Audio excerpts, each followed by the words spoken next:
wancan suke gyara.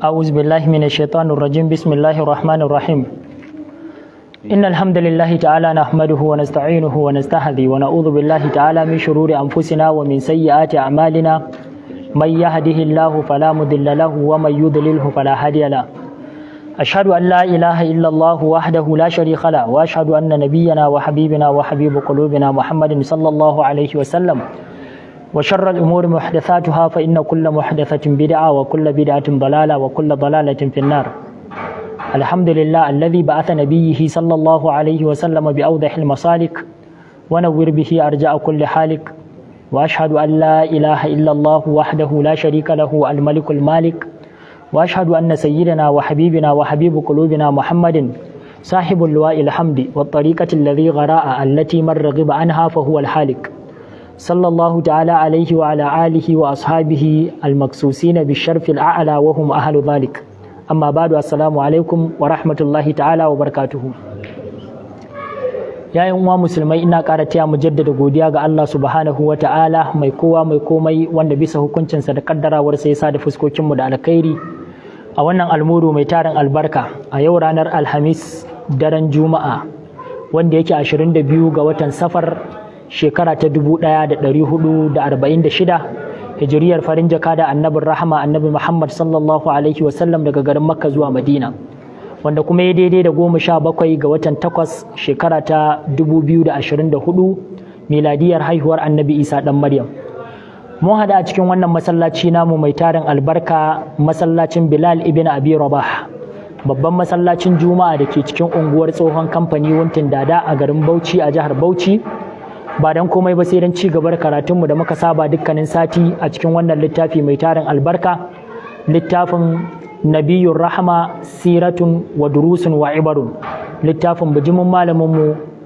Al-Sheikh Al-Hafiz Al-Muhaddith Muhammad Sani bin Umar Rijiyar Lemu hafizahullah wanda kuma yan uwa idan sun kiyaye wannan shine majalisunmu na 38 a cikin wannan littafi kuma muna nan kan magana a kayan durus da ibar da malam ya ciro mana a kayan hijirar manzan Allah sallallahu alaihi wasallam daga garin Makka zuwa Madina cewa da manzan Allah sallallahu alaihi wasallam ya yi hijira daga garin Makka zuwa Madina bayan ya labarta mana abubuwan da suka wakana a tsakankani yanda aka yi manzan Allah ya yi hijira da abubuwan da suka faffaru a hanya har zuwa lokacin da ya isa da yanda aka tare shi da yanda ya samu matsuguni a cikin garin Madina to sai yake ciro mana wasu abubuwa na darussa da kuma izina da za mu ɗauka a cikin wannan kissa da muka karanta na hijirar manzan Allah sallallahu alaihi wasallam daga garin Makka zuwa Madina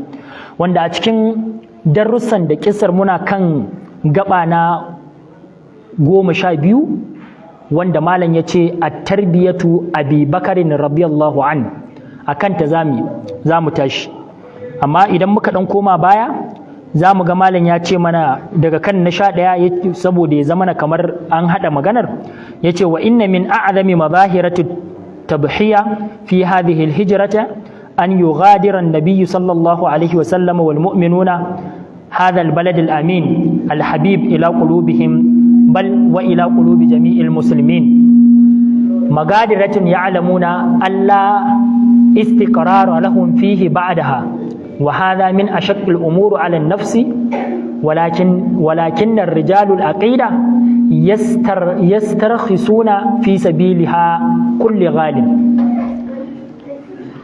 abu na 11 da malam in ba a manta ba ya mana bayani a kai wanda yake daga cikin darussan da za mu ɗauka a ciki shine yana daga cikin mafi girman sayarwa da al'umma musulmai suka yi a lokacin manzon Allah sallallahu alaihi wasallam sahabbansa waɗanda suke garin Makka duk da yanda suka kai da ƙaunar garin da san garin da cewa mahaifarsu ce a nan suka tashi a nan iyayensu suke a nan suka yi wasan ƙasa a nan suka yi komai amma suka yarda su bayar da kawukansu da rayukansu da dukiyarsu su bar da wannan garin nasu da yake mafi soyuwa a zuciyarsu su tashi su koma gurin da za su zama baki wanda bakunta za su je, ba kowa suka sani ba sai wanda ya yarda, sannan ba su san wani irin mutane za su je su tunkara ba, da wasu irin mutane za su zauna ba, amma sun yarda da hakan saboda kimar musulunci a gurinsu. Shine malam ya ce su fa al'ummar musulmai da duk wani al'umma ta musulmai da suke da aƙida mai kyau a zuciyarsu wanda musulunci ya ratsa zukatansu, to duk wani abu mai daraja idan ka kawo shi ka kwatanta shi da musulunci, to suna ɗaukan darajar nan tasa mafi ƙasƙanci na daraja a gurinsu. Ba wani abu da yake da kima da daraja da za su kwatanta kimarsa da darajarsa kwatankwacin kima da daraja na musulunci a zukatansu. Wato musulunci ya fi komai daraja, ya fi komai kima a zukatansu, a zukatan duk wani wanda aƙida ta ratsa shi.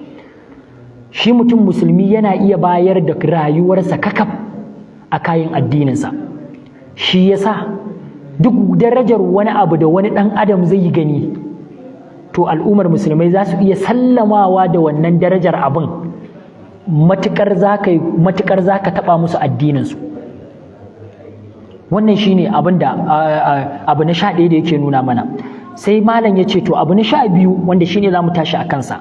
Malam ya ce tarbiyatu Abi Bakarin radiyallahu anhu li usratihi alal amanati wa nasarati hadha ad-din. Yace anan za mu fuskanci ko za mu fahimci tarbiyyar sayyidina Abubakar ga iyalansa wajen riƙon amana da kuma taimakon wannan addini na musulunci. Mu duba mu ga lokacin da manzon Allah zai yi hijira gidan waye taho direct, gidan sayyidina Abubakar. Daga gidan direct hanya aka ɗauka aka fara tafiya, ma'ana gidan da manzon Allah ya yi sallama da shi na ƙarshe a zama a garin Makka shine gidan sayyidina Abubakar. Kuma da ya shiga, yana shiga ya haɗu da sayyidina Abubakar da wasun nan su ne 'ya'yan sayyidina Abubakar. Amma kun ji abin da sayyidina Abubakar ya faɗa wa manzon Allah lokacin da manzon Allah ya ce ka ce musu su fita za mu yi magana. Sai ya ce a'a wannan ai ahalinka ne ya manzon Allah, ya ce wannan ai duk iyalanka ne, ba wani ɗan leƙen asiri a nan gurin, saboda ya aminta da tarbiyyar da ya ba su. Ya san duk abin da suka tattauna idan suka ji yaran suna da amana, sannan kuma da su ɗin za a taru wajen taimakon addinin musulunci. Saboda haka ne tarbiyyar da sayyidina Abubakar ya ba su. A nan za ka ga ya sha bamban da mafi yawancin irin tarbiyyar da muke ba wa iyalanmu a yau. Za ka ga galibi har idan yaro ya gano abu a wani guri ya zo ya baka labari, sai ka ga ba uba ko uwa sai ga ta yi dariya an ce kai ka ji yaron nan wai har ya san kaza. Abu ya gani ya faru fa, amma ya zo yake labarta maka, yana baka labarin wani abu wanda baka nan, wanda wannan shine kamar somin taɓi na munafurci a yaro. Idan yaro zai ga duk abin da ya gani ya zo ya labarta maka ka amince masa, to kai ma naka wataran zai ɗauka ya je ya kai wani guri, saboda ka nuna masa cewa wannan abin mai kyau ne. To kaga sayyidina Abubakar bai ba wa ƴaƴansa irin wannan tarbiyar ba, ya ba su tarbiya na duk abin da suka gani za su ja su shiru, sai dai a ji a bakin wani amma ba a bakin su ba. Wai in ji Bahaushe ya ce ba a jin mutuwar sarki a bakinka. Irin tarbiyar da ya ba wa yaran kenan. Sannan kuma ya tarbiyance su da su yi kokari wajen taimakon addini, duk abin da za su yi wajen taimakon wannan addini na musulunci su yi shi. Wa ihabatuhum wa hifdhuhum, haka su dinga ba wa wannan addinin kariya da kuma kiyaye shi. Don haka kaga koda sun ji sun san yadda za su yi su kiyaye maganar, sannan kuma su ba wa addinin kariya. Duk abin da za su faɗa zai zama abu ne da zai ba wa addinin kariya da taimako, ba abu ne da zai tona wa addinin asiri ba, ya zama na sun yi wa addini zagon ƙasa. Ina fata an fahimta. Malam ya ce wa bi dhilli ma yamlikuna fi sabili zalika, da dukkanin abin da suka mallaka za su iya bayarwa domin wannan tafarki ya ci gaba na addinin musulunci. Wa kana wathiqan atammu thiqati bi tarbiyatihi. Malam yace kun ga sayyidina Abubakar ya amunta, cikakkiyar amunta da tarbiyar da ya ba wa yaron. Faƙala lin rasuli sallallahu alaihi wasallam, shi yasa ya ce da manzan Allah sallallahu alaihi wasallam, wasallam lamma amarahu bi ikhraj man indahu, yayin da manzon Allah ya ce ka fitar da duk waɗanda suke nan za mu yi magana, sai sayyidina Abubakar ya ce la aina laka, ai baka da dan leken asiri anan ya rasulullah, inna ma hum ahluka ya rasulullah, yace lalle waɗannan ai duk iyalanka ne. Ma'ana idan har iyalansa ne, manzon Allah idan ya ɗauke su tamkar iyalansa, kaga ai iyalan mutum ba za su so a tozarta shi ba, ba za su so a ci masa mutunci ba, ba za su so a wulakanta shi ba, ba za su so wani abu da yake so ya acibin a rayuwa ya felin ba. To kaga tunda su ma sun ɗauke kansu tamkar ahali ga manzon Allah idan ya ɗauke su haka, kaga ai ba zai ji kunya, ba zai ji nauyin ya faɗi maganganu a gabansu ba. Na ɗaya kenan. Na biyu kuma, idan har manzon Allah zai ɗauke su tamkar ahalinsa, to ai manzon Allah yana ba wa iyalansa tarbiyya ce irin wannan tarbiyyar da sayyidina Abubakar ya ba wa iyalansa. Manzon Allah baya koyar da iyalansa munafurci da duk abin da suka ji su je su yada, su je su faɗa. Yaro ya zama faɗi ba a tambaye ka ba. Yana da kyau mu dinga kwaban bakin yara, yana daga cikin tarbiyyar da musulunci ya koya mana. Idan yaron ka kaje yana yawan magana, komai sai ya yi magana a kai, ya yi ƙarya, ya ce kaza, to ya zama na bakinsa ana bugewa. Akwai abubuwan da zai dinga magana, aka yarda ya yi magana a kai, wanda yayin da ya zo yana faɗa shi da kansa zai gane haka, saboda zai ga ya faɗa ba a kula shi ba. Amma akwai kuma maganganun da yana zuwa yana yi zai ga an kwaɓe shi an ce kul ka sake. To daga ranar irin waɗannan zai tashi da irin wannan tarbiyyar, ba komai zai zama na bakinsa yana faɗa ba, bakinsa ba zai zama sakaka ba. Ina fata an fahimta. To kun ga da yake irin wannan tarbiyyar manzon Allah yake yi wa iyalansa, to kaga yayin da zai sakata ya wala yayi magana a cikin iyalansa, to shine sayyidina Abubakar yake nuna mar anan ma ya saki jikinsa yayi magana tamkar yana cikin iyalansa ne, saboda waɗannan ba masu leƙen asiri bane ba, kuma ba za su ɗauki maganar su kai ta zuwa ga wani guri ba. Allah ya sa mun gani. Malam yace abu na 13, ar-raghabatu fi masahibati ahli al-khair mahama tarattabat ala dhalika min akhbari. Anan zamu sake fahimtar, zamu dauki izina da kuma fahimtar cewa akwai kwadaitarwa na abokantakar mutanen alkhairi. Duk inda aka ce waɗannan mutane ne na alkhairi, abun alkhairi ake, to kai kokari ka shiga ciki, ya zama na kai ma da kai ake yi, da kai ake damawa wajen yin wannan alkhairin. Ko da kuwa duk da dukkanin abin da wannan hanyar alkhairin ta kunsa na hatsari, kar hatsarin hanyar ya sa ka ji ka yi nauyin kafa, ya zama na ka koma da baya. A'a, ka yi kokari kai ma ka shiga da kanka gabaki ɗaya, ka shiga da dukiyarka, ka shiga da ahalinka gabaki ɗaya, ka koyar da iyalan gidanka gabaki ɗaya wajen taimakon abin da yake na alkhairi. Idan hidima ce ta karantarwa na da'awa ka kama, to ya zama da kai da iyalanka da ahalinka gabaki ɗaya suna taimako wajen, suna bayar da gudumawarsu wajen tafiyar da wannan da'awar. Ko gurin majalisi kake zuwa kana da yara, to ya zama za ka kamo hannun yaranka, duk gurin da ake karantarwa ya zama kana zuwa da su ku zauna, ta yanda ko da a ce sun yi girman da baka yawo tare da su, amma za su tashi da wannan cewa mahaifinsu tun yana yaro yake kama hannunsu ya kai su gurin alkhairi, shine gurin karantarwa. Kuma duk inda ake wannan karantarwar, matukar tun daga yarinta ka tarbiyyantar da su da haka, wallahi idan suka ji zuciyarsu za ta dinga harzuka sai sun gansu a gurin.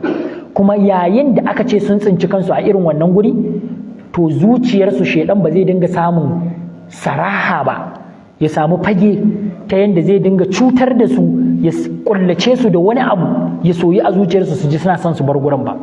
Sai kaga hatta bayan ranka, ƴaƴanka, duk gurin da ake alkhairi suna zuwa gurin su zauna, saboda wannan tarbiyyar ka ba su, ka tarbiyyance su da ƙoƙari wajen amfanar da kansu da kuma addinin musulunci. Ina fata an fahimta. Don haka a yi ƙoƙari, a nan akwai wannan kwaɗaitarwar cewa ne mutum ya shiga taimakon addini da shi da ahalinsa gabaki ɗaya. Za mu ga sayyidina Abubakar ai ba shi kaɗai yayi ba, da shi da iyalan gidansa gabaki ɗaya, kai hatta bayin da suke ƙarƙashinsa sai da suka zama masu taimakon addinin musulunci. kuma sai da suka taimaka da wani abu wajen yin wannan tafiyar. ba bawansa ya sanya ya dinga bin kafarsu da tumakai ba, yayin da suka wuce sai bawan ya bi gurin da tumakai, ta yanda idan masu bibiyar kafa sun biyo ba za ma su ga sawun ba, sai dai su ga sawun tumakai kawai. To ana so bayi, musulunci ya kwadaitar da mu irin wannan. Da wannan ne za mu ba wa 'ya'yanmu tarbiyya mai kyau, za mu ba su nagartacciyar tarbiyya wadda har mu mutu mu koma zuwa ga Allah ba za mu yi da na sani akan tarbiyyar da muka ba su ba. Kuma da izinin Ubangiji idan muka ɗabi'antu da haka, to za ka ga yaranmu sun tashi da tarbiyya ƙwaƙƙwara irin wadda musulunci zai yi alfahari da su. Saboda duk inda ake wani abu na alkhairi za ka ga suna ƙoƙari wajen taimako, za ka ga duk inda ake da'awa za ka dinga kallon su a gaba-gaba. Ta yadda wannan kuma idan kana raye ka fara ganin haka, to alama ce da take nuna ma cewa ko bayan ka mutu ka koma zuwa ga Allah, Allah subhanahu wata'ala zai kiyaye bayanka, zai kyautata bayanka, wanda kuma kowa fatan mu kenan. Sannan yana daga ciki, yayin da aka ce kana da yaro sai ka ga ka tarbiyyantar da shi da irin wannan, amma ba yayin da aka ce ya girma sai ka ga yana dan wasa da wannan tarbiyyar da ka bashi. Za a je gurin karantarwa 1-2, za a je gurin wani abu na alkhairi 1-2-3, baka ga sawunsa a gurin ba. To idan ka ganshi ka kira shi, ya an yi abu kaza, ko an yi karatu a guri kaza, ko an yi wa'azi a guri kaza, amma ban ganka ba, ban ga duriyar ka ba, me ya faru, ina ka je? Zai ga ma ai wallahi yau zai ma ƙarya, gobe ma zai iya ma, jibi ma zai iya ma, amma fa ana nan Allah zai dinga taimakon ka. Ana nan wataran yana jin an buɗe laspika an ce innal hamdalillah, zai ce yawwa to bari dai ya je shi kar baba ya zo ya dame shi da magana. To ana nan idan yana zuwa 1-2, wani lokacin ko da ɗan adam ya fara abu ba dan Allah ba, ana nan a hankali Ubangiji zai taimake shi, ka ga niyyar ta canzu. Cikin magabata wani yana cewa da yawansu sun fara hidimar addini ba dan Allah ba, yace babu abin da yake da wahala irin gyara niyya. To yaro idan kana bashi tarbiya, ko da tirsasa wanne ya zamana yana zuwa ne dan tsoronka, yana zuwa ne dan yana gudun bacin ranka, ana nan abin zai zama masa jiki, ana nan kuma niyyar tasa za ta gyaru, ya dawo yana yi dan Allah. Sai kaga ko da a ce baka nan a wannan lokacin, kuma baya tsoron ma kai mai fada ko kar ka mai fada, yana yi ne saboda Allah. Saboda haka ko kana nan ko baka nan zai je, sai kaga ka faɗi ka mutu, ya ci gaba da yin ayyukan alkhairi. Allah ya sa mun gane. Malam yace qala Abu Bakar li Rasulullah sallallahu alaihi wa sallam as-suhbatu ya Rasulullah. Sayyidina Abu Bakar duk da abin da ya sani na hatsari da yake cikin wannan tafiyar da zasu, na cewar mi idan fa manzon Allah zai yi hijira ya san dole za a neme su, kuma idan fa aka same su ya san rayukansu za a ɗauka, ko a kashe su ne ko kuma su aje a sanya su a farzan. Amma duk da haka ku ji abin da yake cewa, ya manzan Allah, ni abokantaka nake so ya Rasulullah, so nake da ni za a tafi, ni zan raka ka, ina daman ka. Irin abin da yake nuna wa manzan Allah cewa shi so yake a ce ga kafarsa ga ta manzan Allah a yi wannan hijira. Me yasa yake so? Saboda abin da yake hararowa na alkhairi da yake tattare da tafiya da manzan Allah sallallahu alaihi wasallam. Abu na 14, malam yace munzilatir rasulullahi sallallahu alaihi wasallam inda Abi Bakar aw silatahu ila al-bukai min al-farhi lama akhbarahu bi masahibatihi fil hijra. Anan zamu fahimci girman matsayin manzon Allah a zuciyar sayyidina Abu Bakar radiyallahu an sallallahu alaihi wasallam. Girman matsayin manzon Allah sallallahu alaihi wasallam a zuciyar sayyidina Abu Bakar radiyallahu an, ta yanda da manzon Allah ya ce da Abu Bakar, za mu tafi tare da kai, za ka raka ni, da kai za a yi hijira, sai sayyidina Abu Bakar ya fashe da kuka saboda daɗi. Nana Aisha ta ce bata taɓa ganin farin ciki ya sa mutum kuka irin wannan ranar ba. Sayyidina Abu Bakar da ya ji an amsa cewa da shi za a yi, saboda daɗi kawai sai hawaye zube ya fara fitowa, sai kuka, saboda ya san ya taka wata daraja, ya taka wani matsayi a gurin Allah subhanahu wa ta'ala, da har ya zaɓe shi ya abokanci ɗan saƙonsa su yi hijira daga garin Makka zuwa Madina, saboda ba kowa ake ɗauka ba. abokantaka da manzon Allah ba kowa bane ba, a'a waɗanda Allah ya zaɓa ne, zaɓi ne ubangiji yake yi sai ya haɗa su da manzon Allah. Shi yasa cikin sahabban manzon Allah zaɓi ne, Allah ne ya zaɓo su. Shi yasa Allah subhanahu wata'ala ya dinga yin magana a cikin alkur'ani yana nuna girman su da falalar su. Allah yana nuna atta addinin musulunci idan bawa zai yi, idan bai yi irin nasu ba to ba addinin musulunci yake ba. Fa in amanu bi mithli ma amantum bihi faqad ihtadaw, haka Allah ya ce idan suka yi imani kwatankwacin irin imanin da kuka yi to hakika sun shirya. Amma idan kai akasin sa ba baka samu shirya ba. Ballantana wani kuma ya zo ya ce ma wai ba ma musulmai bane, wai munafurci suke. Allah ta'ala ya tsarkake su ya nuna cewa masu imani ne, Allah ya yarda da su. Laqad radiyallahu anil mu'minina idh yubayyi'unaka tahta ash-shajara fa'alima ma fi qulubihim fa'anzalallahu sakinatahu ala rasulihi ko fa'anzalallahu sakinatahu alaihim. Allah ta'ala ya ce lallai Allah ya yarda da waɗannan sahabban da suka yi maka mubaya'a a ƙarƙashin bishiya. Allah ya ce fa'alima ma fi qulubihim, wa ke faɗa ne? Allah. Ubangiji kuma shine wanda ya san abin da yake zukata, amma ya ce ya san abin da yake zuciyarsu. To akwai wanda kuma zai zo ya ce shi ya san abin da yake zuciyarsu bayan Allah? Allah ya ce ya sani, kuma Ubangiji ya ce ya yarda da su. To yardar Allah kuma ba ta yankewa. Idan Ubangiji ya yarda da kai to fa shi kenan, dama abin da kake so kenan, Allah ya yarda da kai ya so ka. Qul in kuntum tuhibbuna Allah fattabi'uni yuhibbukum Allah. Allah ya ce idan kuna so Allah ya so ku shine ku yi wa manzon Allah da'a sai Allah ya so ku. Ashe gayar da abin da dan adam yake so shine Ubangiji ta'ala ya so shi ya yarda da shi. To su sun samu, Allah ya ba su wannan taskirar. To sayyidina Abubakar saboda daɗi sai ya fashe da kuka, saboda wanda ya fi kowa daraja a duniya a zuciyarsa ya zaɓe shi ya ce zo ka raka ni.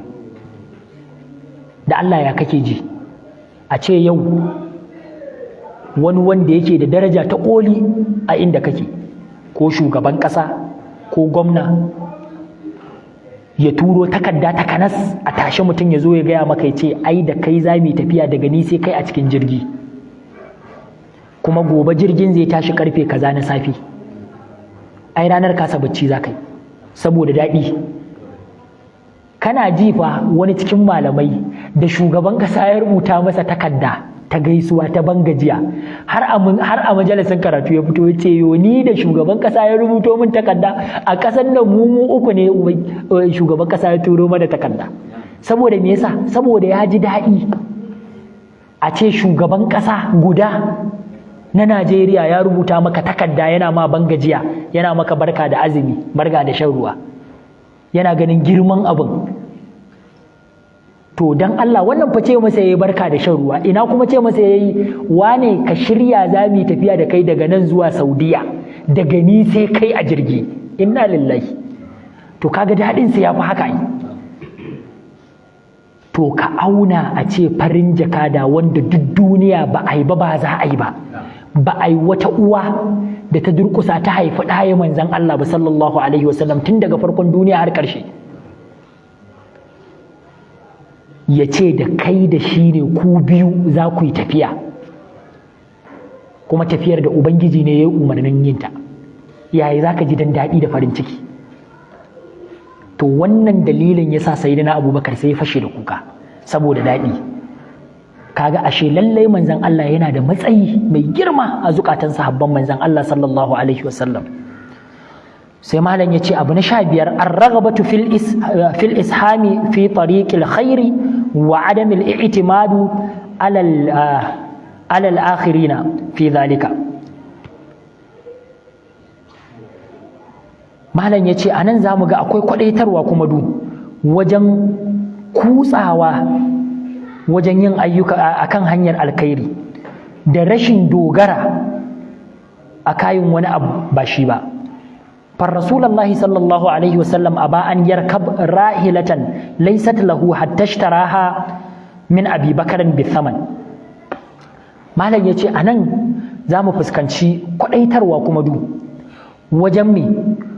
wajen bawa ya dinga kutsawa wajen aiwatar da aikin alkhairi da kuma dogaro da kai wajen yi.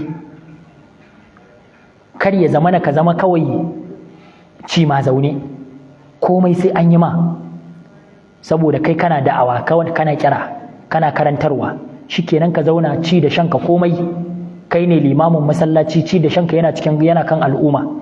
Sadakar da za a bayar ta juma'a da rana kaza da ranar kaza kullum sai an kasa kashi 2 ko 3 an baka wani abu, kai ma ka wani abu. A'a, ba a son bawa musulmi ya zama haka. Ana so bawa musulmi ya zama na koyaya idan kana karantar da al'umma, to kai ma ya zama na akwai wani hoɓɓasawa da kake yi wajen tafiyar da da'awar. Dole ya zama na akwai wani abu da kai ma kake yi bayan karantarwar, kuma a samu idan wasu abubuwa suna gudanuwa wanda sai da su ne karantarwar ta tafi, to a samu kai ma kana yi.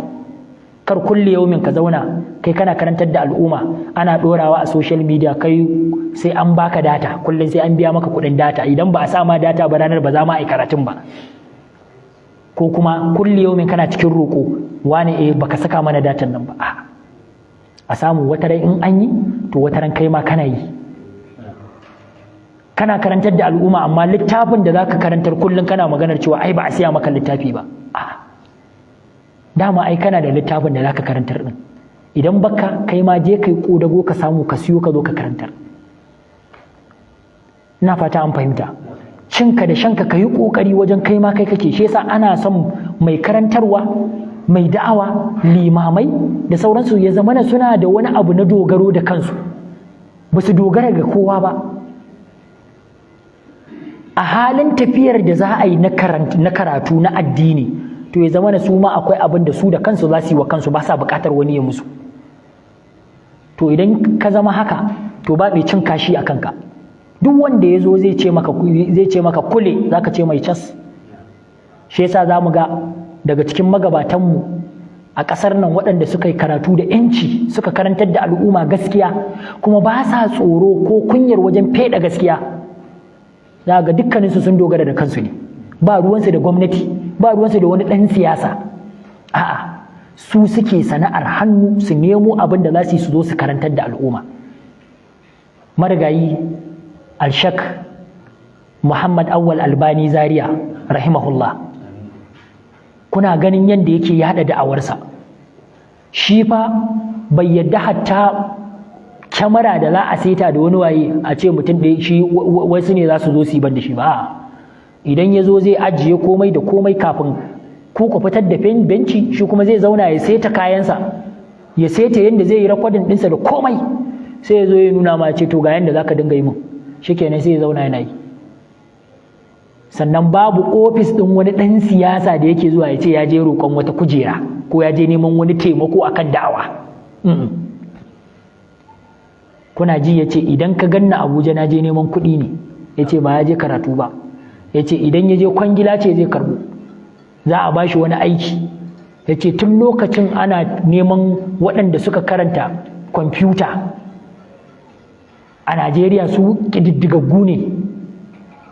Ya ce to shi tun lokacin ya je shi ya certificate ɗin shi na kwamfuta a waje, ya dawo ya zo ya zauna yake karantarwa, sai ya je ya karɓo aiki project, sai ya zo ya zauna ya ce za ku ji ni karfe 2 dare na tayar janareto.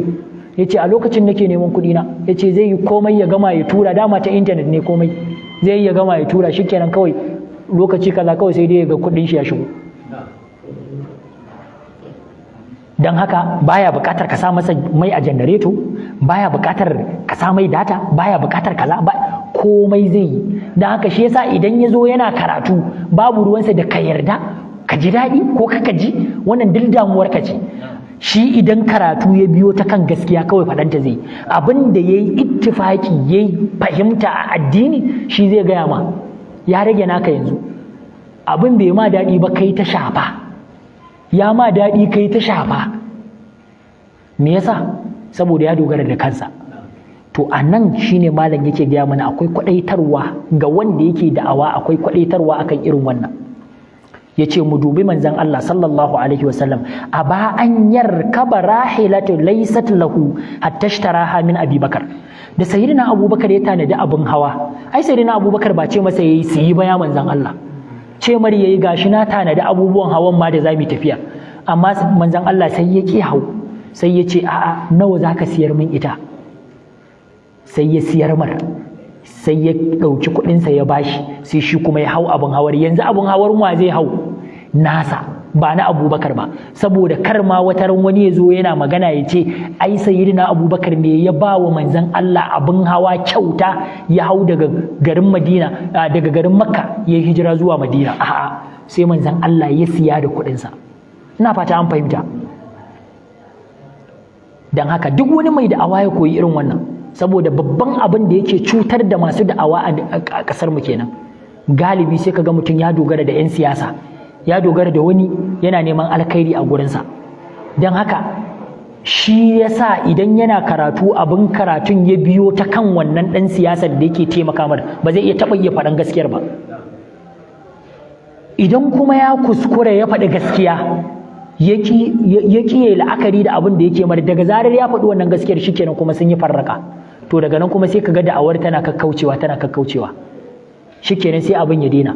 Kuna sane da a kwanakin baya wani yaro ya matashi wani yaro karami ya fito yana yin da'awa, ana ce masa me young shak,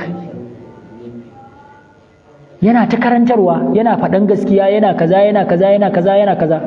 Daga lokacin da yaron ya hararo wani abu na alkhairi ya fara yin magana, sai magana ta ci karo da san zuciyar waɗanda suke taimaka mar wajen yin da'awar. Yanzu ina yake? Ka sake jinsa? Saboda sun zame sun daina yi. Dama 'yan tijjaniya ne suka ɗaga shi, su suke sa mai data, su suke mai kaza, shi kuma yaro ne bai kai yayi kasuwanci ba balle ya tafiyar da da'awarsa da kansa. Don haka dole sai dai a taimaka mar saboda ƙarami ne. To yayin da suka ga yaron nan yana faɗan gaskiya, yana faɗan abubuwan da sun ci karo da aƙidarsu, kuma ita ce gaskiyar, saboda a cikin aƙidar tasu dama dole ne in dai mutum zai faɗi gaskiya kuma yana tijjaniya, wallahi sai ya batta, wallahi sai ka batta, saboda abubuwan da suke cikin na ɓarna da taɓargaza. Kuma duk wanda kaga yayi riƙon gam da wannan aƙidar, to na rantse da girman Allah baya, in dai yana karatu to baya son gaskiya ne. Amma in dai zai bude ya karanta ya so gaskiya tsakaninsa da Allah, na rantse da girman Allah sai ya ajiye littattafan su ya daina karantawa. Kuma daga zarar ka zo da abubuwan da suke sun ci karo da wannan akidar, wanda yake mata rukon gani kashe ni ba zai taba yarda da kai ba. Shi yasa kuna ji da ya tashi yana faɗan gaskiya, ya ce jama'a kan al'umma ya haɗu ga abin da musulunci ya karantar, ga kaza ya faɗa aya ya faɗa hadisi. Sai wani ya tashi ya ce mun ji young shak Allah ma albarka, amma ka sani mu waɗannan shehunan da kake gani ba wanda ya isa ya dubi tsabar idansu ya tsarge ya faɗa musu gaskiya. Ma'ana su sun fi karfin a musu wa'azi, amma su za su yi wa wani. Don haka su duk abin da suke yi daidai ne, ba wanda zai iya hararo musu abin da suke na kuskure ya ce a'a abu kazan nan ku gyara kuskure ne. Shikenan ya wargaje shi a gurin, magana ta kare. Har yau kake ji masu dan taimaka masa ya ci gaba da da'awar yana faɗan gaskiyar an daina, saboda ya faɗa gaskiya. Me ya janyo? Saboda ya dogara ga wani. Amma idan ka ajiye ka dogara da kanka, shikenan ka huta. Ran da wani ya zo shi da kansa dan raɗin kansa ya ɗauki wani taimako ya bayar akan da'awar ka, dama ba kai ka roke shi ba. Don haka idan bai kawo ba dama ba za ka bi sawunsa ba. An gane? In bai kawo ba za ka bi sawunsa ba. Idan ya kawo kuma dama baka roke shi ba, ballantana idan ka zo kana karatu ya biyo ta kansa ya ce ba za ka faɗa ba, ko kuma in ka faɗa ya ce dan me yasa ka zage shi ko ka mai habaice, kai ka san shi ne ma. A'a, za ka faɗa gaskiya. Idan ka faɗa ta mai daɗi ba ta mai ba, shi ya ji. Allah ya sa mun gane. Don haka shi ya sa manzon Allah anan shi ma sai ya ki, ya ce a'a siyar min, nawa zaka siyar min, kaza ne. Suka yi ciniki, ya siya, ya ɗauki kuɗin shi ya bashi. Hatta takuna hijratuhu bi malihi wa nafsihi ragabatan fi istikmali fadlil hijrati wal jihadi ala atammi ahwaliha. Malam yace saboda ya siya, saboda hijirarsa ta zama cikakkiya, shi yayi kayarsa, yayi da kansa, yayi da dukiyarsa, sannan ya samu cikar lada, ya samu cikar falala, saboda yayi hijirar da kansa sannan yayi da dukiyarsa. Ina fata an fahimta. saboda kaga idan ya karba to ai ya zamana wani ne ya taimaka masa da wani abu, shi dai hijirar yayi da kansa kawai. Amma idan ya zamana dukiyarsa yake sawa yayi ga kuma kansa yana yi, to kaga ya samu mai khairun ala khair, alkhairi duka guda biyu. Abu na 16 malam yace usrati abi bakarin tashariku bi majmu'aha fi injahi khittatul hijrati annubuwa. Zamu ga iyalan sayyidina abubakar wajen ganin cin nasara, yanda suka dage wajen ganin cin nasarar wannan hijira tare da manzon Allah sallallahu alaihi wasallam, duk da abin da ta kunsa na hatsari. Abu na 17 malam yace al-istifadatu min khubarati wa baqatil mujtama'a wa tawadhifuha fil mujalatil munasaba. Malam yace amfanuwa da dukkanin alkhairai na mutum, kamar ka ce da dukkanin alkhairai na ɗaiɗaiku, kowa da irin matsayinsa, ka amfana da alkhairin wannan da na wannan da na wannan da na wannan wajen ganin wani abu ya tafi. Wannan wani abu ne da musulunci ya kwadaitar, kai daidai gwargwadonka, wannan ma yayi daidai gwargwadonsa, wannan ma yayi. An fahimta? Kar ya zama da mutum ɗaya ne zai yi ta yin abu, a'a kowa yana yin daidai abin da zai iya, kuma kowanne za a iya amfanuwa da shi. Kamar anan malam yana nusar da mu cewa me, kar ka ga mutum ka rena shi. Kowane ɗan adam da ka gan shi da akwai rawar da zai taka, da yake iya takawa a rayuwarsa. Kar kai Allah subhanahu wata'ala ya baka fikira, kana fahimtar addini, kayi karatun addini, sai ka ga wani shi bai samu wannan damar ba, sai ka rena shi, shikenan ka dinga wulakanta shi, ko kuma ka dinga masa kallon mutumin banza. A'a, ka gane shi ma akwai wata rawa da zai taka. Shine mi, yayin da aka ce ana karantarwar, ai wanda bai sani, waɗanda ba su sani ba da suke halartar gurin karatu su suka fi yawa sama da wanda suka sani, ba haka bane? Kaga ashe shi ma idan babu sufa karatun zai yiwu? Kaga ashe shi ma akwai wata rawa da zai taka a nan gurin. Dan haka duk wani ɗan adam kakka ga mutum ka rena shi a rayuwa, wallahi akwai wata rana da zai iya yi a rayuwarsa. Shi yasa a addinin musulunci ake so ko ina, kowane fanni musulmai su samu, a samu 'yan boko, a samu masu addini, a samu wanda suka sirka, a samu wanda addinin suka yi zalla, a samu kuma wanda sun sirka sun yi addini sun yi boko. Saboda idan waɗanda suka yi addini suka yi boko za su ɗan karkace ta wani guri, sai wanda suka yi addini zalla su faɗakar da su. Dole a musulunci a samu irin waɗannan, kuma kowa ka ganshi da akwai irin abin da zai yi, to kowa ya yi daidai gwargwadonsa. Shine abin da malam yake mana ba, sai ya ce fa Abdullahi bin Abi Bakar lil akhbari, ku duba Abdullahi dan Abubakar da yake ga sayyidina Abubakar, shi sai aka sanya shi mi iya abin da zai iya shine ya dinga kawowa labarai, saboda mi yaro ne, an gane ko. Wa Ammaru lisharabi, sannan wa Amir lisharabi, Amir kuma sai aka sanya shi ya dinga kawowa mi abinci, abin sha da abinci. Wa Asma'u wa Aisha litajhizu ta'ami, Nana Asma'u da Aisha su ba a ce ku kuma ku zo ku dinga fita kuna kaiwa abincin ba, sai aka ce su dinga mi processing abincin a gida, su tanade shi, su yi komai, su killace shi, su ɓoye yanda idan wannan Amir ya ɗauka zai kai can gurin babu ma wanda zai gane. Kaga kowa an bashi mai aikinsa, kuma kowa yana yi, kuma kowanne ana amfanuwa da mi da abin da za a iya amfanuwa da shi nasa na alkhairi. An gane? Don haka idan kuna tafiya karka ce kowa komai mutum ɗaya ne zai yi, a'a wannan yana kaza, wannan yana kaza, wannan yana kaza, kamar yadda na bamu misali da malam Albani Zaria marigayi. Idan ya zo karatu zaka ga shi yana seta kwamfutar da abin rakodin, wani kuma yana jona kaza, wani kuma yana ɗaukowa benci ya ajiye kaza, kowa da irin abin da zai yi. Don haka idan muka zo karatu ko aka zo gurin karantarwa, kar a bar mutum ɗaya, don wani lokacin zaka ga haka, idan an zo gurin karantarwa ana so za a yi wa'azi ko kaza, sai ka ga an ware wani mutum ko ma a bar ladan shi kadai, shi zai je ya ɗauko bencin da za a yi karatu, ya ɗauko kujera, ya janyo socket, ya zo a'a ba a haka. wani ya karɓi wancan yana yi, wani ya taimaka masa ta nan, wani ya taimaka masa ta nan, sai ka gami sai ka ga an ci nasara a ƙanƙanin lokaci. Ina fata an fahimta. Abu na sha wa Aisha lit'am yace wa hakaza, yace to kamar haka ake so mutane su ci gaba.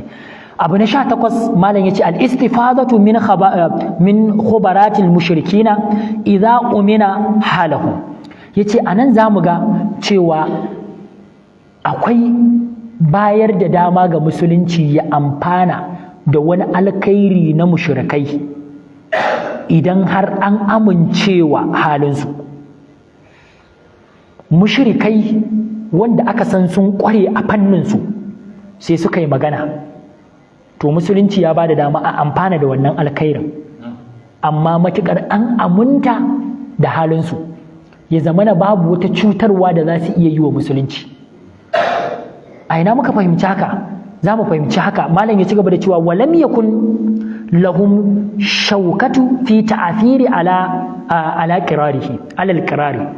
Yace idan ya zamana ba su da wani ƙarfi da za su yi wani tasiri ga addini, wa urifu washtaharu bima yuradu minhum, sannan kuma an san su sun shahara da wannan abin da ake buƙatuwa a gurin nasu. Walam yakun ahadun minal muslimina yasuddu hadhihi alwazifa, kuma ya zamana babu wani cikin musulmai da zai iya rufe wannan, da zai zama makofin su. Wa kanat adatuhum wa tuqaliduhum tafridu alaihim al-amana fi ada'i tilka'il muhimma, kuma ya zamana cewa a al'adar waɗannan mushrikan ta wajabta musu riƙon amana a kayan wannan abin da suke yi.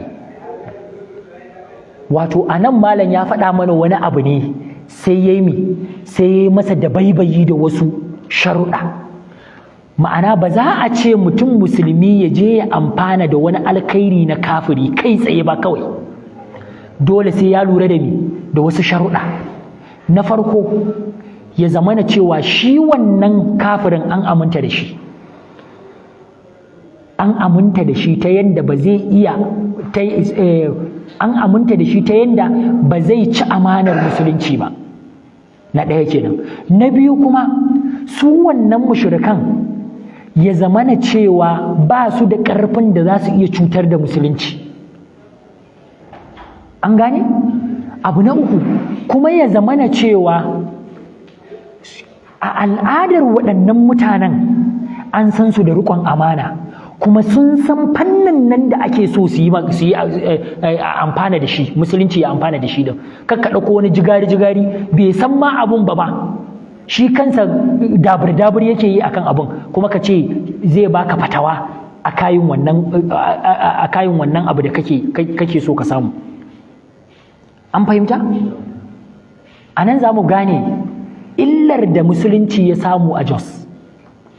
A kwanaki an samu wani musulmi ya je ya fita ko Ingila ne ko ina ne ya je za a duba shi, sai aka samu ɗaya daga cikin part na jikinsa an cire ba tare da ya sani ba.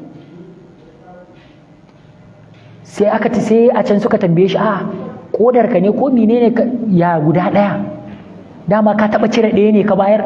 Sai ya ce shi bai taɓa ba. Baka taɓa ba? aka ce to ai part ɗinka guda ɗaya ne, kodarka ƙwaya ɗaya ce. Ya ce guda ɗaya kuma? Aka ce sai aka bincika, to a ina aka taɓa masa operation? Ya ce an taɓa masa operation, aka cire masa ko hainiya ne, ka ji ba?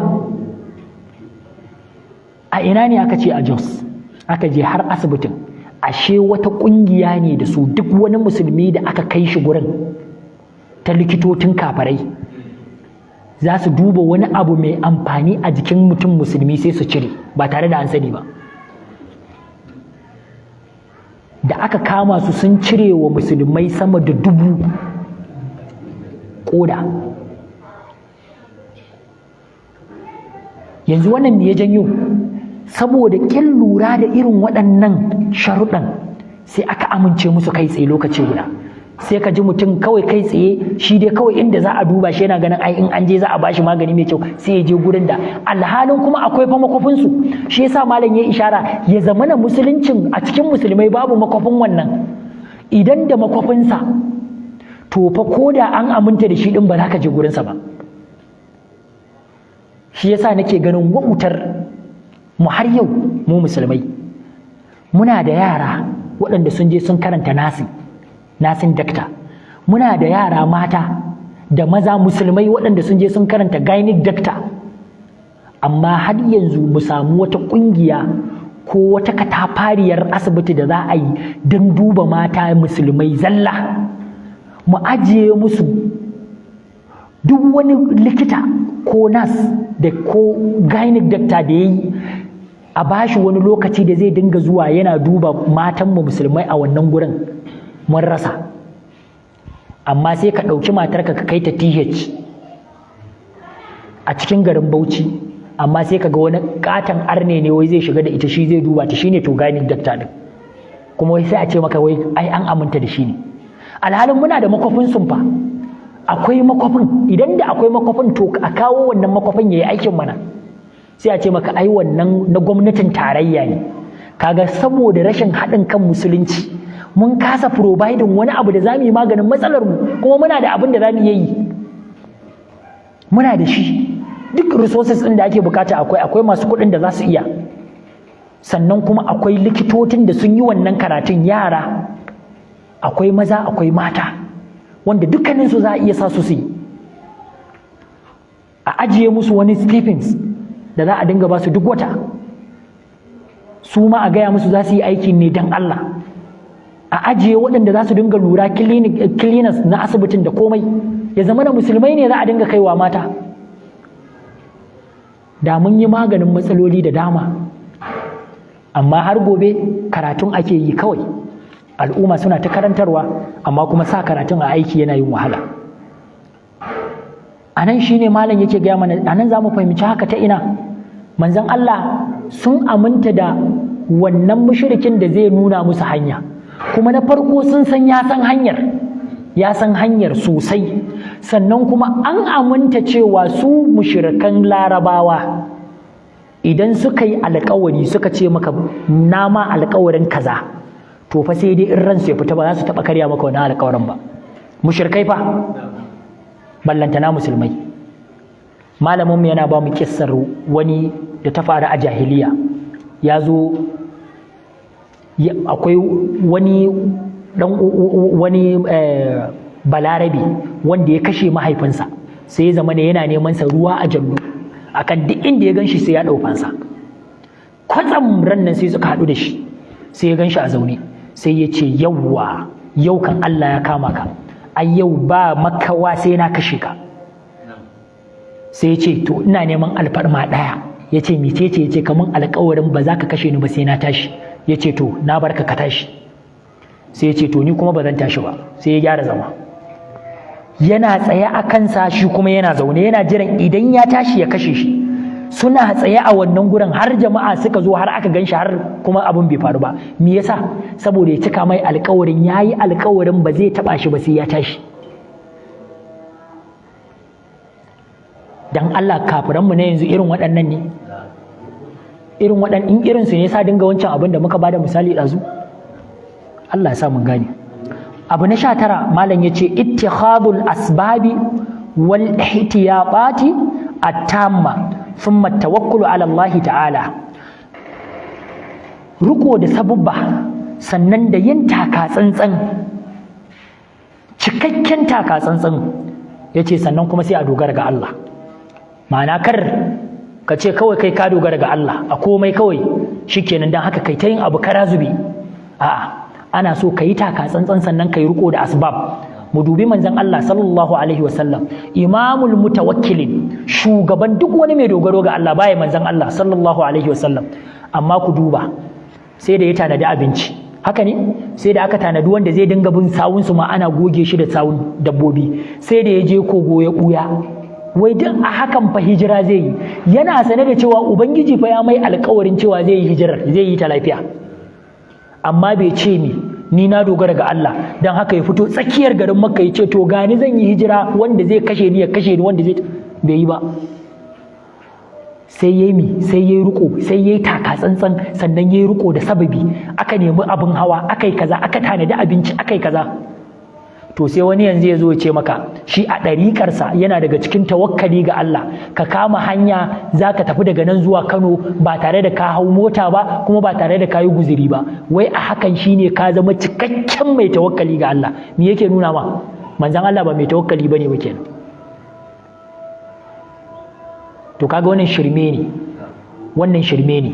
Kamar mutum ne ya ce maka ya dogara ga Allah, yana so ya dogara ga Allah ko kuma yana roƙon Allah ya bashi haihuwa, amma kuma yana zaune tuzuru kulli yaumin sai kuru kawai yana kallon ka, wai a hakan yana so Allah ya bashi haihuwa.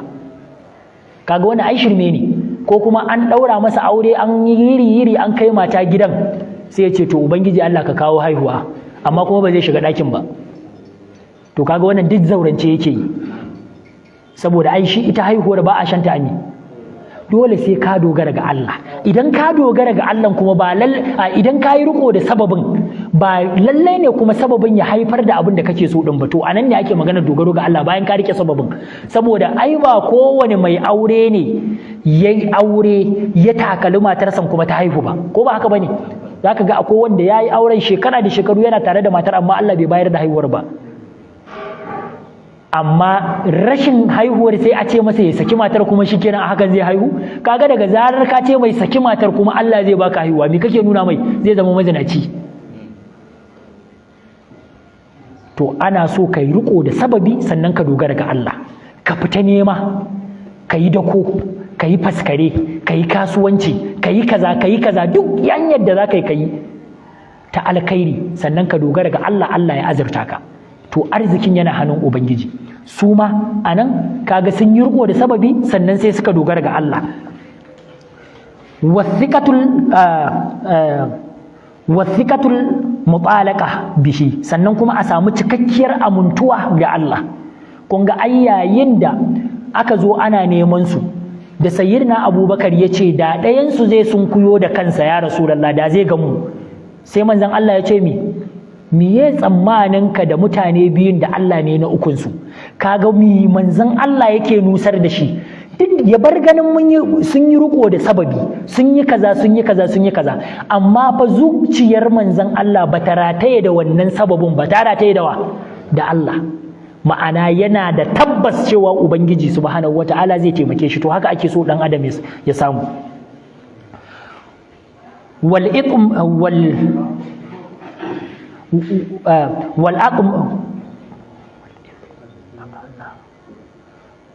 menene a taya ni nan mana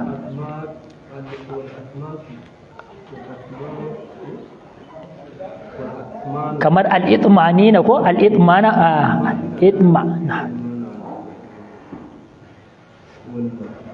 Mala Abdurrazak na'am at-tumanina li nasarihi samun nutsuwa da taimakon Allah subhanahu wataala bawa ya nutsu zuciyarsa ta daina faga-faga. Ka san galibin al'umma wani idan ya daga hannu ya roki Allah sai ya dinga jin wai anya ko abin zai yiwu, to wannan jin da kake yi zai yiwu shi yake janyowa me, shi yake nuna cewa baka samu nutsuwa ba. Amma ka daga ka roka kuma ka ji tamkar ubangiji ya baka, to ka samu nutsuwa da Allah. Wa adamil ittikalu alal asbabi zatiha, sannan da kuma hani da dogaro da shi sababin a zatinsa, ya zama ne sababin kawai ka rike kuma baka dogara ga Allah ba. Qala Abubakar, sayyidina Abubakar yace ya Rasulullah, ya manzan Allah, law anna ba'dahum ba'a basaruhu ra'ana, da a ce fa ɗayan su zai sunkuyo da kansa ya Rasulullah da ya gamu. Kala sai manzon Allah ya ce ma zannuka bi ithnanin lahu salifahuma, me tsammanin ka da mutane guda biyu da ubangiji shine na ukun su. Abu na 20 malam yace innan nasarullahi fawqa kulli nasara, lallai taimakon ubangiji, nasarar ubangiji tana sama da kowace nasara. Wa qudratillahi fawqa kulli qudra, haka kuma ikon ubangiji subhanahu wataala yana sama da kowane iko. Wa amrullahi fawqa kulli amrin, haka lamarin ubangiji yana sama da kowane lamari. Dukkanin abin da mutum ya takala to na ubangiji subhanahu wataala yana sama da nasa. wa ta'ayyuduhu yatahadda kullu qudratil bashariya wa baqatihim. Haka kuma kariyar ubangiji tana tsallake dukkanin wani tarko na wani mushriki. Idan Allah ya baka kariya to duk wani tarko da za a yi ma a duniya wallahi sai ka tsallaka. Kai ubangiji na iya sawa mai maka tarkon ma shi zai reni, shi zai taya ka wajen yin nasara. An gane ko? Yace fa hadhihi quraish, yace ku duba waɗannan quraishawa ne sahibatu sultan, waɗanda suke da ƙarfi. wata hata yaduha as-salah, sannan suna rike da takwabi, war rijalu wal amwali, sannan suna da takubba, sannan suna da mazaje, sannan suna da dukiya, duk sun tara. Akwai mutane masu bibiyar sawu, akwai mutane wanda suka san hanya, akwai mutane wanda suka san kaza duk sun tara. Wa ma'a zalika lam tasta an tahattadda ilaihim fil ghar, amma a hakan suka kasa wajen isa gare su a cikin wannan kogo. Duk da waɗannan abubuwa da suka tara, amma Allah subhanahu wata'ala bai ba su nasara wajen sun isa ba. Saboda me? Saboda ubangiji yayi alƙawarin taimakon manzon Allah sallallahu alaihi wasallam. Shi yasa zamu ga hatta ku dubi Fir'auna da Annabi Musa. Fir'auna alwashi ya ci cewa tunda an ce za a haifi ɗan da zai kashe shi, to duk jaririn da aka haifa ma shi yanka shi zai. Kaga in zai yanka jaririn, yaushe za a haifi wanda zai kashe shi? Amma da yake ubangiji subhanahu wata'ala nasararsa tana sama da kowace nasara, taimakonsa yana tsallake dukkanin wani tarkon mai tarko. Taimakon ubangiji, kudirar ubangiji tana sama da kowace kudura. Sai Allah ya kaddara shi ɗin da zai hallaka shin gado ɗaya za su dinga kwana, shi zai dinga ma biyan kuɗin shayar da shi da za a dinga yi. Wannan lamari ya kai lamari na ubangiji, kudura ta kai kudura. To idan Allah subhanahu wata'ala ya so ya taimake ku, yayin da aka ce kun miyar da lamarinsa gare shi, kun miyar da lamarinku gare shi, kun roƙe shi kyakkyawar roƙo, sannan kun yi imani da Allah, wallahi maƙiyanku da su ubangiji zai yi amfani ya jiyar da ku daɗi. Sannan malam ya ce abu na 21, rasdu ja'izatul kabira liman ata bihim, wala shakka anna hadhihi al-ja'iza la ya muke da lokaci ne da saura ko? Na'am, to Allah yarda. Na'am, malam yace rasdu ja'izatul kabiratu liman ata bihim, kyauta da larabawa suka sa mai tsoka ga duk wanda ya zo da sayyidina abubakar da kuma manzon Allah sallallahu alaihi wasallam. Yace wala shakka anna hadhihi alja'iza la yanfa biha malu rajulin wahidin min quraish. Yace ko tantama babu, wannan dukiya maɗuɗin dukiya da Qurayshawa suka sa ga dukkanin wanda ya zo da sayyidina Abubakar da kuma manzon Allah sallallahu alaihi wasallam, ba wai za a ciro ta daga dukiyar mutum ɗaya bane a cikin Qurayshawa. Wa innama athqalat kahilu adadin min al-ashrafi, domin idan ta yi nauyi a kayin ɗaiɗaikunsu, kowane ɗayansu a dukiyarsa, ma'ana dukiyar ta fi ƙarfin dukiyar mutum ɗaya. Idan za a ce mutum ɗaya ne zai bayar, abin zai masa nauyi, amma wannan ne zai kawo, wannan ya kawo, wannan ya kawo, wannan ya kawo, su tara sai su biya. Walakin la ba'asa bi zalika ma damal hadafi huwa al-qada'i ala al-islami. Malam yace sai dai babu laifi a haka, matukar abin da ake kalubalantar shine musulunci. Saboda duk abin da ka kwatanta shi da musulunci, to musulunci yana sama da shi. Duk maƙudin dukiyar da suka tara wajen su ga cewa an kawo musu manzon Allah, to in dai har manzon Allah za kawo, wannan maƙudin dukiyar ya kai. An gane ko? Shine abin da malam yake isar mana. Ma'ana sannan kuma ubangiji tabaraka wa ta'ala ba zai ba su nasara ba. Malam yace faltarassudu ko فالترصد ميزانية هذا العام ولا يعيش الناس في تقشف. malam yace sannan wannan yana nuna maka cikin cewa dukiyar ne da ta yi nauyi yadda tattarawa za a yi, to kaga sun yarda su yi rayuwa cikin kunci na wani lokaci, sun ware wani maɗuɗin kuɗi da a shekara sai ya ja su baya sosai, amma sun yarda su cire wannan dukiyar saboda su ga sun ruguza musulunci. abu na 22 malam ya ce ma bayyana ghamdatu aini wanti ba hatiha yubaddilu Allahu min halin ila halin. Malam ya ce gwargwadon abin da yake tsakanin rufa ido da buɗe shi, Allah ta'ala yana iya canza lamari daga wani hali zuwa wani hali. Dukkanin halin da al'umma suke ciki, kan ka rufa idan ka buɗe, in ubangiji ya so canza musu lokaci guda zaka ga Allah subhanahu wataala ya canza. Kuma wannan baya yin wahala ga Allah subhanahu wataala, abu ne mai sauki. Lahum min maka'id, qala Suraqa, yace Suraqa yana cewa fa hadhihi suraqatu yatahawwalu min milahiqun lahum ila mukhbiran an kulli ma yukadu lahum min maka'id. Malam yace ku dubi Suraqa, ya tafi da ɗimuwa da kwaɗayin ya je ya kamo manzon Allah da Abubakar a bashi maɗuɗin dukiya, don haka ya tafi domin tunƙarar su da rikici, amma sai ya koma lokaci guda kuma sai ya koma mai zuwa yana taimakonsa, har ma yana ba su labarin irin shirye-shiryen da mushrikai suke musu.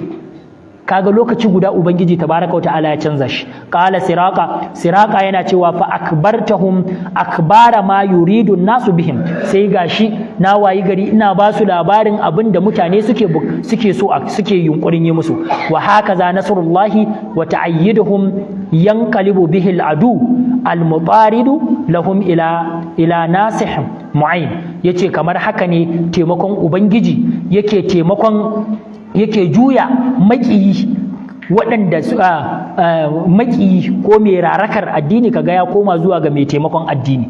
Ana nan sai kaga wanda yake faɗa da addini yake ta ƙoƙarin sai ya buce hasken musulunci, sai kaga Allah subhanahu wata'ala ya yi amfani da shi kuma ya ciyar gaba da musulunci.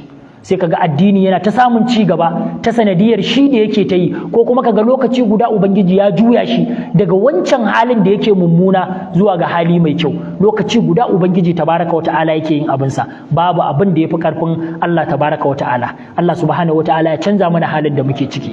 Allah subhanahu wata'ala wannan yanayi da Najeriya muke ciki na halin kaka na kayi na muggan shugabanni, ya ubangiji Allah ka mana canji da abin da yafi alkhairi.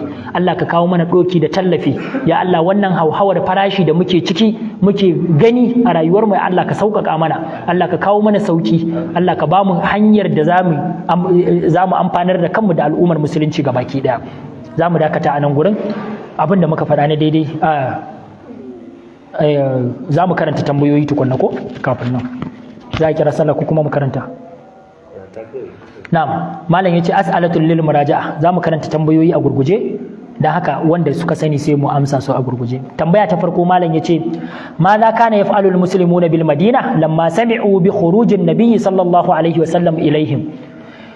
Menene musulmai suka yi na mutanen musulman Madina lokacin da suka ji labarin manzon Allah ya fito zai taho gare su? Na'am. A'a, me suka yi, ba abubuwan da suka damun suke yi ba.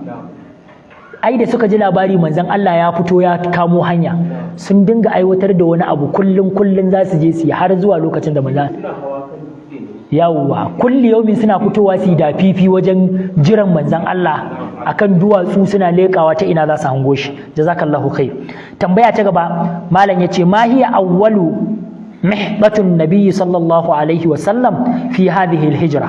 Ina ne zango wa mata kana zalika, ina ne zango na farko da manzon Allah sallallahu alaihi wasallam ya fara zama lokacin da yayi wannan hijira, sannan kuma a wani lokaci ne wannan abin ya faru?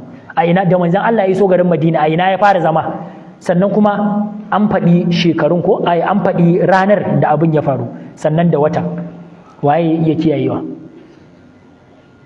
Manzon Allah ya fara sauka a garin Quba, sannan kuma ya faru ranar Litinin 12 ga watan Rabiul Awwal. Kun tuna wanda muka ce ranar Litinin a ranar aka haifi manzon Allah, a ranar yayi hijira kun manta karatun kenan a ranar aka fara masa wahayi muka faɗa alkhairan da ya faru da manzon Allah sallallahu alaihi wasallam a ranar litinin wanda kuma muka ce manzon Allah yana azumtar ranar litinin ina fata an fahimta saboda me saboda falalarta tambaya ta uku malam yace fi baiti man nazala nabiyyu sallallahu alaihi wasallam lamma dakhala al-madina a gidan wa manzon Allah sallallahu alaihi wasallam ya sauka lokacin da ya je garin Madina Abu Ubaidah al-Ansar ko